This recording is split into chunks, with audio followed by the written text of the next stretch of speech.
Yazid ইবনে মুআবিয়া সংসদের জন্য, ক্ষমতার জন্য সে কি করলো? সৈন্য পাঠাইলো ইমাম হুসাইনকে পাকড়াও করার জন্য।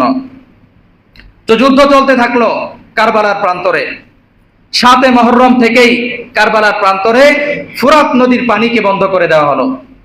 ইমাম হুসাইন রাদিয়াল্লাহু তাআলা আনহু এবং তার সপরিবারে মোট 72 জন জলিলুল কদর সাহাবায়ে কেরাম তার সাথে ছিলেন, যারা আল্লাহ রাসূল সাল্লাল্লাহু আলাইহি ওয়াসাল্লামের খুব কাছের সাহাবী ছিলেন। কতজন ভাই? 72 জন ছিলেন। তো যুদ্ধ শুরু হয়ে গেল 10 মুহররম কারবালার প্রান্তরে। যুদ্ধ চলতে চলতে মুসলমানদের একাধিক সাহাবায়ে কেরাম শহীদ হয়ে গেলেন।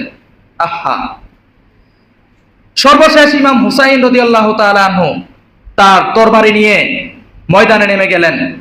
ইতিমধ্যে হুসাইন রাদিয়াল্লাহু তাআলা আনহুর ভাই, তার সন্তান আলী আসগর, আলী আকবর, স্ত্রী সবাই শহীদ হয়ে গেছেন।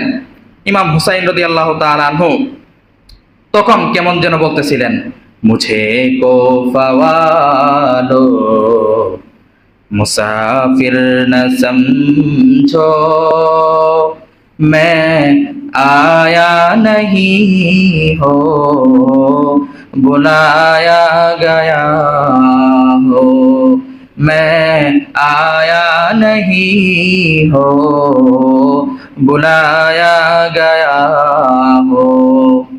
ওগো কুফাবাসী,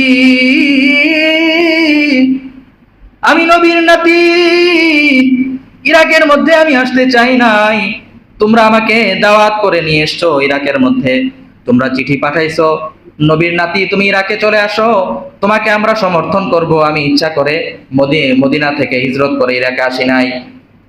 আমাকে দাওয়াত করে আমার সাথে কি ধরনের আচরণ করা হচ্ছে? ওই গাদ্দারের দল তার কোনো আওয়াজ শুনলো না।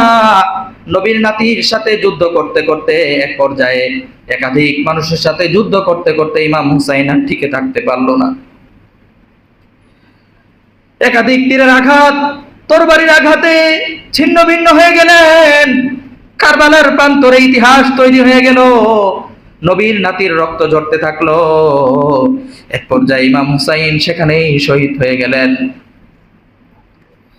শুধু শহীদ হয়ে গেলেন না, এক কমবক্ত একটুও চিন্তা করলো না। ইমাম হুসাইন রাদিয়াল্লাহু তাআলা আনহুর গর্দান থেকে তার মাথাটা ছুরি দিয়ে আলাদা করে ফেললো। সেই গর্দানটাকে নিয়ে ইয়াজিদ ইবনে মুআবিয়ার দরবারে চলে গেল।